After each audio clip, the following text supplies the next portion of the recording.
আসসালামু আলাইকুম রহমতুল্লাহ। আমাদের যে সমস্ত দর্শক শ্রোতা আমাদেরকে দেখছেন এই মুহূর্তে, আমরা আজকে আমাদের আলোচনার জন্য যে বিষয়টিকে নির্ধারণ করেছি সেটি কিছুটা বিতর্কিত বটে। যে আমাদের বিশেষ করে উপমহাদেশে মিলাদ এবং খিয়ামের ব্যাপারে একদল আলেম ওলামা অনেক আপত্তি তোলেন যে মিলাদ এবং খিয়াম ইসলামে নেই বা শরীয়তে এটার কোনো গ্রহণযোগ্যতা নেই, এটা বিদআত সহ বিভিন্ন ধরনের ফতোয়া ওনারা দিয়ে থাকেন। বিশেষ করে আমাদের যে সমস্ত উলামায়ে দেওবন্দের অনুসারী যারা, দেওবন্দের সিলসিলার অনুসারী যারা বাংলাদেশে, তারা এটার ব্যাপারে খুব জোরদার বিরোধিতার ভূমিকা রাখেন। তো এই ব্যাপারে আলোচনার জন্য আমরা আজকের আলোচনার বিষয় ঠিক করেছি উলামায়ে দেওবন্দের আকাবির যারা আছে, তারা আকাবিরিনে দেওবন্দের দৃষ্টিতে মিলাদ এবং খিয়াম, এবং এই বিষয়ে আলোচনার জন্য আজকে আমাদের সাথে রয়েছেন বিজ্ঞ আলেমে দ্বীন, সুনামগঞ্জ জেলার একমাত্র কামিল মাদ্রাসা বুরাইয়া কামিল আমিয়া মাদ্রাসার সম্মানিত উপাধ্যক্ষ হযরত মাওলানা সিরাজুল ইসলাম ফারুকী সাহেব। হযরতকে আজকের এই বিষয়ের উপরে তার আলোচনা উপস্থাপনের জন্য আমি আহ্বান জানাচ্ছি। আসসালামু আলাইকুম নাহমাদু ওয়া নুসাল্লি আলা রাসূলিল কারীম, আম্মা বা'দ। আমি সম্মানিত উপস্থাপক সাহেবকে আমার পক্ষ থেকে ধন্যবাদ জ্ঞাপন করছি। আর এই মুহূর্তে যারা আমাদের সামনে আছেন আমরা তাদেরকেও ধন্যবাদ জানাচ্ছি। বিশেষ করে এই বিষয়টা একটু বিতর্কিত, আমাদের দেশে উলামায়ে কেরামদের মধ্যে বা দ্বিধা বিভক্তি রয়েছে, কিন্তু আমরা দেখতে পাই যে দেওবন্দি উলামায়ে কেরাম যারা আল্লাহ রসুলের মিলাদ শরীফ পড়তেন এবং কিয়ামও করতেন বরকতের উসিলা মনে করে, তাদের দৃষ্টিতে দেখা যায় যে মিলাদ শরীফ সম্পূর্ণ মুস্তাহাব একটি ভালো কাজ। আলহামদুলিল্লাহ। আমি এ ব্যাপারে বলতে চাই যে আব্দুল হক মাকদিসি দেহলভী রহমতুল্লাহ আলাইহি, যিনি দেওবন্দি উলামায়ে কেরামদের সবার মুরব্বী, মাথার মাথা যাকে বলা হয়, যার মাধ্যমে এই ভারত উপমহাদেশে ইলমে হাদিসের বিস্তার লাভ করেছে। শুধু তো উলামায়ে দেওবন্দ এবং আব্দুল হক মাকদিসি দেহলভী তো পুরো ধারাটাই উপমহাদেশ থেকে ইলমে হাদিসের পুরো ধারারই উনি হচ্ছেন প্রথম ওনার সিলসিলা দিয়ে দেওবন্দি সিলসিলাটা জারি হয়েছে। উনি এমন একজন আলিম ছিলেন যে আল্লাহ রসুলের রোজা আথরের পাশে যখনই মুরাকাবাত করতেন, রসুলের পাক সাল্লামের দিদার নসিব হয়েছে। সুবহানাল্লাহ। আল্লাহ রসুল তাকে বললেন যে তুমি ভারত উপমহাদেশে গিয়ে ইলমে হাদিসের দরস্থান করো। তখন তিনি বললেন যে আমি ভারত উপমহাদেশে যাবো না। বলে কেন? বলে আপনার দিদার থেকে বঞ্চিত হয়ে যাব। তখন আল্লাহ রসুল বললেন যে তুমি যখনই আমি নবীর দানে মুরাকাবাত বসবে, আমি নবী তোমাকে দিদার দানে দণ্ড করে দেব। তো তিনি মিলাদ শরীফ পড়তেন, কিয়াম করতেন। তিনি অনেক কিতাব লিখেছেন। তার লিখিত কিতাবের মধ্যে একটি কিতাব হচ্ছে আল আখবারুল আখিয়ার। এই কিতাবের 624 নম্বর পৃষ্ঠার মধ্যে তিনি লিখেছেন, আয় আল্লাহ, मेरा कोई ऐसा अमल नहीं है जिसके आपके दरबार में पेश करने के लायक समझूं। मेरे तमाम अमल में फसाद नियत मौजूद होती है। अलबत्ता मुझे हाकिर फकीर का एक अमल सिर्फ तेरे दाते पर की अनायत की वजह से बहुत शानदार है, और वह है कि मजलिस मिलत के मौके पर मैं खड़ा होकर सलाम पढ़ता हो और निहायत आजिजी इनकी सारी खुलूस और मोहब्बत के साथ तेरे हबीब पाक साहब पर दुरूद व सलाम भेजता रहा हो। সুবহানাল্লাহ। তিনি লিখেছেন, আয় আল্লাহ, আমার এমন কোন আমল নাই যে আমলের মধ্যে নিয়তের খারাপই নাই, তবে একটা আমল আপনার জাতে পাকের উসিলা আমি বড় মূল্যবান মনে করি।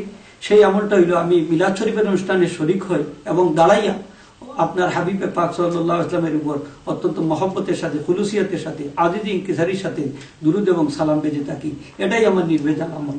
এটার মধ্যে কোনো ধরনের ভেজাল নেই। দাঁড়িয়ে সালাম পেশ করেন, তিনি দাঁড়িয়ে সালাম পেশ করেন এবং এটাকে নির্ভেজাল আমল বলেছেন, যে এটার মধ্যে তার কোনো ধরনের ভেজাল নাই।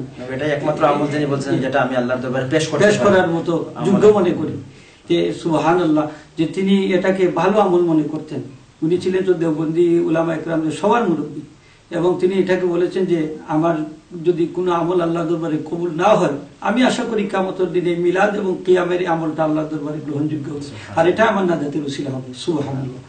এমনই ভাবে আমরা দেখতে পাই যে দেওবন্দি আলিমদের মুরব্বী হাজী আমদাদুল্লাহ মুহাজিরে মক্কি রহমতুল্লাহ আলাইহি, উনি আশরাফ আলী থানভী সাহেবের প্রিয় মুর্শিদ, রশিদ আহমদ খান ভুঁই সাহেবের প্রিয় মুর্শিদ, মিলাদ শরীফ পড়তেন, কিয়াম করতেন।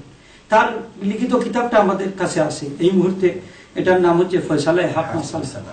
ফয়সালায়ে হক মাসালার মধ্যে তিনি বিষয়টা খুব সুন্দরভাবে উপস্থাপন করেছেন। তিনি লিখেছেন যে फकीर का मशरब ये है कि महफिल मौलूद में शरीक होता हो, बल्कि बरकत जरिया समझ कर हर साल मुनाकिद करता हो और कियाम में लुत्फ और नुज़रत पाता हो। सुबहानाल्लाह। তিনি লিখেছেন যে আমি ফকিরের মশরব হচ্ছে যে আমি মাহফিলে মিলাদে শরীক হই এবং এটাকে বরকতে জরিয়া সমঝ কর, মানে বরকতের উসিলা মনে করে আমি প্রত্যেক বছর মিলাদ শরীফের অনুষ্ঠান পালন করি এবং কিয়াম অর্থাৎ নবীজিকে দাঁড়াইয়া সালাম দেওয়ার সময় বড় স্বাদ এবং মজা পাই। সুবহানাল্লাহ। তিনি এমনই আল্লাহর ওলি ছিলেন, যখন এই রসুল পাক সাল্লাল্লাহু আলাইহি ওয়াসাল্লামের উপর তাওয়াল্লুদ শরীফ পড়তেন, চক্ষু বন্ধ করে নবীজির দিদার নসিব হয়ে যেত। আশরাফ আলী থানভী সাহেব, রশিদ আহমদ গনি সাহেব পীর সাহেবের দরবারে গেলে গিয়ে বললেন যে হুজুর, মানুষে তো আমাদেরকে বড় লজ্জা দেয় যে তোমরা শুধু বেদাত বেদাত বলো, কিন্তু তোমাদের পীর সাহেব তো বেদাত বলেন না, তো মিলাদ শরীফ পড়েন, কিয়াম করেন। তো তিনি বললেন, বাবারা আমি কি করব, যে আমি যখন মিলাদ শরীফ পড়ি, মিলাদ শরীফে রাসূলের তাওয়ালুদ শরীফ পড়ি চক্ষু বন্ধ করে, তখন নবীজির দিদার আমার নসিব হয়ে যায়। তখন নবীজিকে দেখে আমি বসবো না দাঁড়াবো? জি হুজুর। তখন তারা বললেন, জি হুজুর আপনি দাঁড়াবেন। তখন তারা বললেন যে উনি একজন আশিকের রসুল ছিলেন, এই জন্য এটা তার জন্য খাস। তো আমরা বলবো যে আমরা যারা মিলাদ শরীফ পড়ি, কিয়াম করি, আমরা তো আশিকের রসুলের দাবি করি। বিশেষ করে আমাদের পীর মুর্শিদ আল্লামা সাহেবুল্লাহ ফুলতলি রহমতুল্লাহ, উনি তো একজন খাঁটি আশিকের রসুল ছিলেন নিঃসন্দেহে। তাহলে তো উনি মিলাদ শরীফের কিয়াম করতেন, তাহলে তো ভালো কাজ করেছেন, এটা অসুবিধার কি আছে? তা আমরাও তো যদি উনার অনুসরণ করে আমরা যদি মিলাদ শরীফের কিয়াম করি, দাঁড়াই রসুলের পাক নামের মহব্বতে, তাহলে বা তাজিমার্থে, তার নামের তাজিমার্থে, তাহলে এতে কি অসুবিধা আছে? তিনি আরো সুন্দর করে লিখেছেন, हमारे उलमा इकराम मौलूद शरीफ में बहुत नशा करते हैं, ताहम उलमा इकराम जाओज की तरफ गए हैं, जब सूरत जाओज मौजूद है तो ऐसा तशद्दुद क्यों करते हैं? তিনি লিখেছেন যে আমাদের উলামা ইকরাম মিলাদ শরীফ নিয়ে বড় ঝগড়া বিবাদ করতেছেন, কিন্তু এরপরেও যখন জায়েজের সুরত বিদ্যমান আছে তাদের এত কঠোরতা করা ঠিক নয়। কত সুন্দর ফয়সালা দিয়েছেন, আমরা এটাকে সুপ্রিম কোর্টের ফয়সালা মনে করি। সুতরাং দেওবন্দি সিলসিলার যারা আছেন আমরা তাদেরকে আহ্বান জানাবো, তারাও তাদের পীর এবং বুজুর্গ এই যে হাজী আমদার মুহাজিরে মক্কি রহমতুল্লাহ আলাইহি যেন তারাও অনুসরণ করে, তারাও যেন আশিকের রসুলের অন্তর্ভুক্ত হয়। এখানে পদ দুইটা, ওনারা যদি নিজেদেরকে ইমদাদুল্লাহ মুহাজিরে মক্কি রহমতুল্লাহ আলাইহির অনুসারী হিসেবে দাবি করেন, তাহলে তার এই কথাটাও তাদেরকে মানতে হবে। যদি ওনারা তাকে বলতে হবে যে ওনারা ইমদাদুল্লাহ মুহাজিরে মক্কি রহমতুল্লাহকে মানেন না, এবং এটা করার তো আসলে খুব বেশি সুযোগ নেই। কারণ আমার যতটুকু জানা যে উলামায়ে দিবন্দের সকলের তরিকতের যে সিলসিলা সেটা সব ইমদাদুল্লাহ মুহাজিরে মক্কি রহমতুল্লাহ নিতে হয়েছে। সুতরাং ওনাকে অস্বীকার করলে তাদের তরিকতের সিলসিলা পুরোটাই বন্ধ হয়ে যাবে।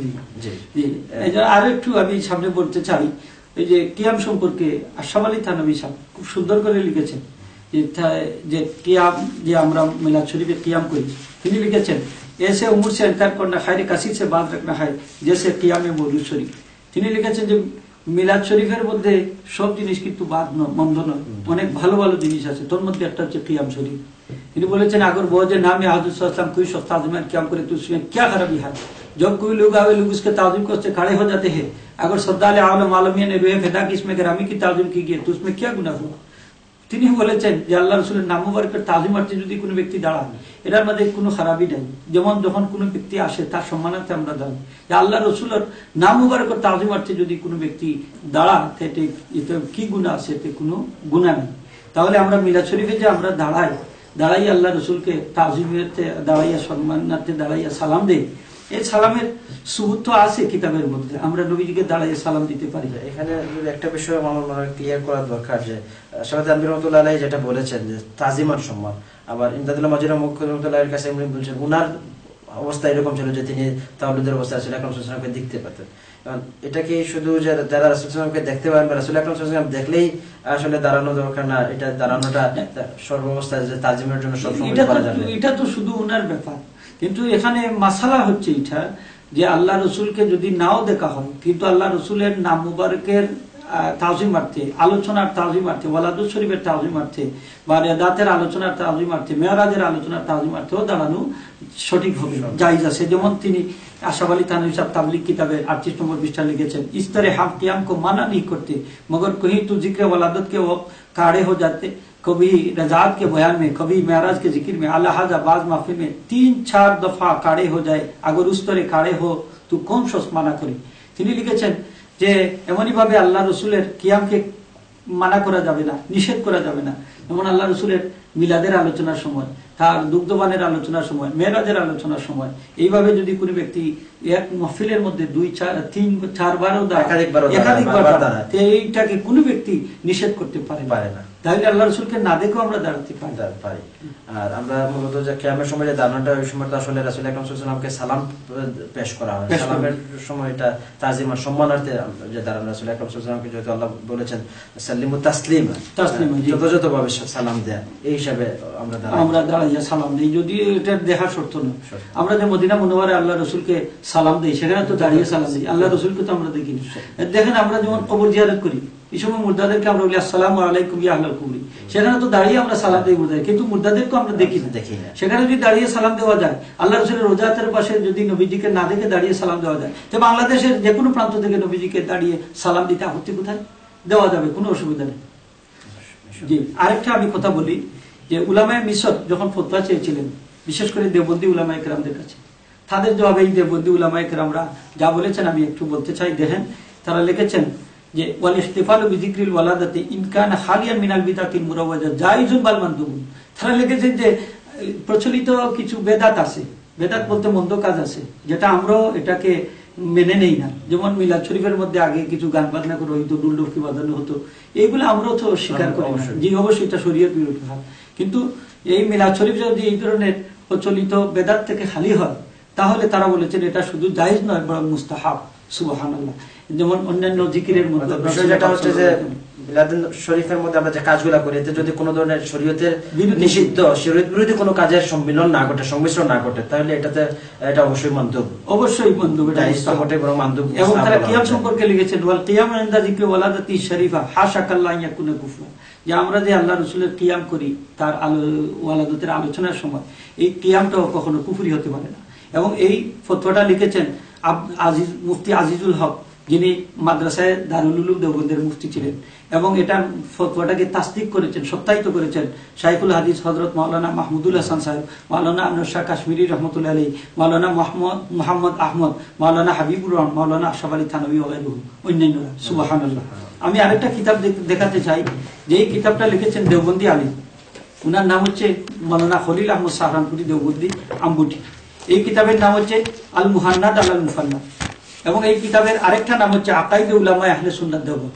এই কিতাবের 75 নম্বর পৃষ্ঠা এবং 21 নম্বর প্রশ্নের উত্তরে তিনি লিখেছেন যে নিঃসন্দেহে মিলাদ শরীফের আলোচনা মুস্তাহাব, এ ব্যাপারে সমস্ত উলামায়ে দেওবন্দ একমত। আলহামদুলিল্লাহ। আমরা যে কথাগুলো বলি এগুলো তো কিতাব থেকেই বলি, আলহামদুলিল্লাহ। তাহলে দেখা গেল যে দেওবন্দি উলামায়ে কেরামদের মিলাদ শরীফ সম্পর্কে, কিয়াম সম্পর্কে ভালো ধারণা ছিল এবং তার আমল ছিল, এবং এটাকে মুস্তাহাব মনে করে, বরকতের উসিলা মনে করে তারা করতেন এই আমলগুলা। সুতরাং এই আমলগুলা করা বেদাত হবে না, এটা বরং মুস্তাহাব হবে। এবং আল্লাহ রসুলের অনুসরণ, এটা আল্লাহ রসুলের মিলাদের আলোচনা, নিঃসন্দেহে এটা বরকতি আলোচনা, শুধু মুস্তাহাব না, এটা সুন্নত হবে। কারণ আল্লাহ রসুলের যুগে মিলাদের আলোচনা তার নিজের মিলাদের আলোচনা নিজে করেছে, যে সপ্তাহে প্রত্যেক সোমবার দিন সহিহ মুসলিম শরীফের হাদিস নবীজি রোজা রাখতেন। সাহাবা একরামরা জিজ্ঞেস করেছেন, ইয়া রাসূলুল্লাহ, সোমবার দিন রোজা রাখেন কেন? আল্লাহ রসুল বললেন, ফিহি উলিদতু ওয়া ফিহি উনজিলা আলাইহিল কুরআন ফাসুমু শুকরান লিহাদাইনি নিয়ামাতাইন।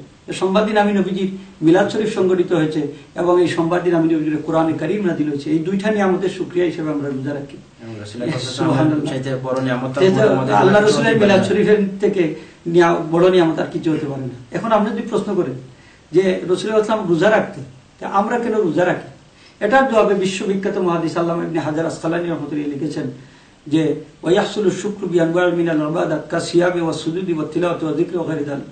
নিয়ামতের শুকরিয়া শুধু রোজার মাধ্যমে যে আদায় করতে হবে এরকম নয়, রোজা ছাড়াও যেমন রোজা দিয়ে আদায় করা যায়, নামাজ পড়ে আদায় করা যায়, জিকির আজকারের মাধ্যমে, কোরআন তেলাওয়াতের মাধ্যমে, অন্যান্য ভালো ভালো কাজ যেমন আলোচনা সভার মাধ্যমে, গরিব মিসকিনদের মধ্যে খাবার দাবার বিতরণের মাধ্যমে, রাজপথে দশটা জুলুসের সাথে র্যালির মাধ্যমে, ইত্যাদি ভালো ভালো কাজের মাধ্যমে আদায় করা যায়। এটা সম্পূর্ণ বৈধ এবং নিয়ামত, রাসূলুল্লাহ মিলাদের নিয়ামতে শুকরিয়ার মধ্যে অন্তর্ভুক্ত। তিনি আরো লিখেছেন ওয়াইউন নিয়ামতে আযম মিনান নিয়ামতি বিবুরুজি হাযার নবী নবীর রাহমাত ফি যালিকাল ইয়াউম, যে 12 রবিউল আউয়াল তারিখে রহমতের নবী মুহাম্মদ রাসূলুল্লাহ সাল্লাল্লাহু আলাইহি ওয়াসাল্লামের মিলাদ শরীফ থেকে এত বড় নিয়ামত মহাবিশ্বে আর কিছু হতে পারে না, যেটা মহা নিয়ামত তিনি বলেছেন। সুবহানাল্লাহ। আরেকটা প্রশ্ন আমাদের, যে আমরা দেখি এটা নির্দিষ্ট সময় উলামায়ে দেওবন্দের মজরে মক্কি রাহমাতুল্লাহ আলাইহি পর্যন্ত কোনো আপত্তি ছিল না, এরপরে হঠাৎ করে যে আপত্তিটা আসলো ওই সময় মিলাদ এবং কিয়ামের ব্যাপারে, ওই সময় কি বিশেষ কোনো ঘটনা ছিল বা কোনো বিশেষ কোনো কারণ ছিল কিনা যে কারণে তারা মিলাদ কিয়ামের বিরুদ্ধে আপত্তি করেছিলেন?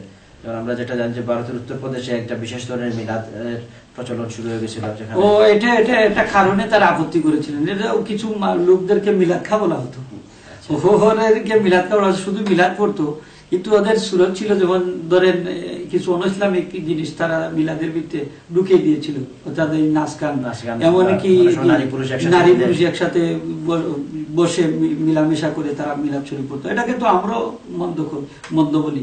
এছাড়া তারা ওই আল্লাহ রসুলের যে তাওয়াল্লুদ শরীফ পড়ার সময় ফাখাদাল মাখাদ, অর্থাৎ আল্লাহ রসুলের সম্মানিতা মা জননী যখন প্রসব বেদনা শুরু হলো, এই কথা যখন বলতেন তখন বাইরে একটা ছেলেকে তারা রেখে দিত, ছোট বাচ্চাকে রেখে দিত, যে এটার গলার টিপা দিলে টিপ দিলে ওর ব্যথা খেতে উঠতো। তখন তারা সবাই দাঁড়িয়ে ইয়া নবী সালাম আলাইকুম। এটা তো আমরাও নিষেধ করি বা আমরা এটাকে আমরা অপছন্দ করি। এই ধরনের কিছু বেদাত ঢুকার কারণে তারা এটাকে অপছন্দ করেছিলেন। কিন্তু তাদের সর্বসম্মত মত হচ্ছে যদি এই ধরনের প্রচলিত বেদাত থেকে মুক্ত হয়, নিঃসন্দেহে আল্লাহ রসুলের মিলাদের আলোচনা করা মুস্তাহাব ভালো কাজ এবং এটা বরকত লাভের উসিলা। আমি আরেকটা বিষয়, আপনি আমাদেরকে যে দলিলগুলো দিচ্ছিলেন সব উলামাদের মধ্যে ভারতের আলিমদের দিচ্ছেন, বাংলাদেশের উলামাদের মধ্যে বাংলাদেশের কোনো মুরব্বী বা কোনো যে আমি একটা বলতে চাই এই ব্যাপারে, যেমন হুসাইন আহমদ মদনী রহমতুল্লাহ আলাইহি, যে ভারত উপমহাদেশের মধ্যে বিশেষ করে হুসাইন আহমদ মদনী রহমতুল্লাহ আলাইহি, উনার অন্যতম ছাত্র শাইখুল হাদিস যাকে বলে আজিজুল হক সাহেব, উনি আবার আল্লাহ রসুলের মিলাদ শরীফ সম্পর্কে একটা চ্যাপ্টার লিখেছেন তার বুখারী শরীফ ৫ম খণ্ড ৩৮ নম্বর পৃষ্ঠায়, যে আল্লাহ রসুলের ৩৮ এবং ৩৭ নম্বর পৃষ্ঠা এবং ৩৬ নম্বর পৃষ্ঠা যে বেলাদত বা শুভ জন্ম সম্পর্কে তিনি সুন্দর আলোচনা করেছেন।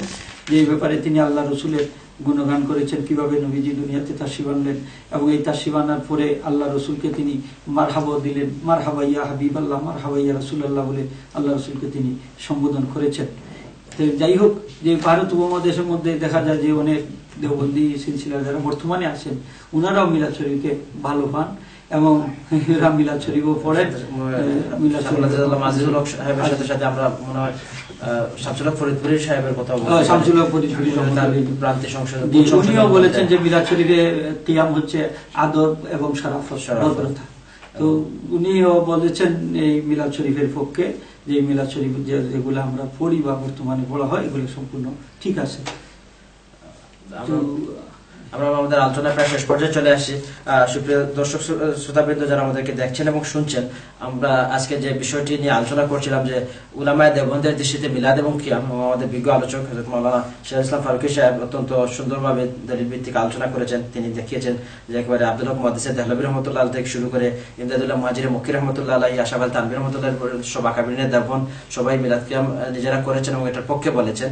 এবং এমনকি বাংলাদেশেও যারা উলামায়ে দেওবন্দের জ্যেষ্ঠতম ছিলেন এবং যাদের সকলকে তারা এক বাক্যে সব গ্রুপ মিলে নির্দ্বিধায় মেনে থাকেন, শাইখুল হাদিস আজিজুল হক সাহেব কিংবা মাওলানা শামসুল হক ফরিদপুরি, তারাও কিন্তু মিলাদ কিয়ামের পক্ষেই বলেছেন। এবং এখানে একটা আপত্তির যে বিষয়গুলো ছিল মূলত যে কোন সময়ে কোন এলাকায় কিছু ভ্রান্ত মানুষ মিলাদ কিয়ামের নামে মিলাদ শরীফের সাথে কিছু অনইসলামিক কর্মকাণ্ডকে মিশ্রণ ঘটিয়ে ফেলেছিল। তো আমরা তো সবসময় এটাই বলি যে মিলাদ এবং কিয়াম যেভাবে আমরা করে থাকি, আমাদের আকাবিরিনরা যেভাবে করে থাকেন, রাসূল আকরাম, আমরা প্রথমে কোরআনে কারীম থেকে তিলাওয়াত করি, রাসূল আকরাম সাল্লাল্লাহু আলাইহি ওয়াসাল্লামের উপর দুরূদ শরীফ প্রেরণ করি, তারপর রাসূল আকরাম সাল্লাল্লাহু আলাইহি ওয়াসাল্লাম তাওয়াল্লুদ শরীফ পড়ে থাকি, তারপর দাঁড়িয়ে রাসূল আকরাম সাল্লাল্লাহু আলাইহি ওয়াসাল্লামের সালাত এবং সালাম পেশ করি। এই প্রত্যেকটার কাজই শরীয়তে আলাদা আলাদাভাবে জায়েজ হিসেবে প্রমাণিত এবং এগুলোর মধ্যে কোনো বেদাতের কোনো চিহ্নই নেই, সবগুলা কাজে জায়েজ। এবং এগুলো এই ধরনের কাজের মাধ্যমে মিলাদ এবং কিয়াম যদি কেউ করে তাহলে সেটাতে আমরা যেভাবে করে থাকি উলামায়ে দেওবন্দের আপত্তি কখনোই ছিল না এবং তাদের আকাবিরিনরাই এইরকম আমল করেছিলেন বলে আমরা প্রমাণ পাই। আশা করি এটার পরে আপনাদের সকলের বিভ্রান্তি নিরসন হবে। এরপরে কেউ যদি কোনো কিতাবের রেফারেন্স চেয়ে থাকেন বা কোনো ধরনের আলোচনা করে থাকেন তাহলে আমরা ইনশাআল্লাহ আপনাদেরকে লিখিতভাবে উত্তর দেওয়ার জন্য আমাদের উত্তর রেডি আছে, আবার আমাদের প্রকাশনা আছে, আমরা আপনাদেরকে দিতে পারবো। সকলকে আবার ধন্যবাদ হুজুর আপনাকে মূল্যবান সময় দেওয়ার জন্য। আপনাকেও ধন্যবাদ। আসসালামু আলাইকুম।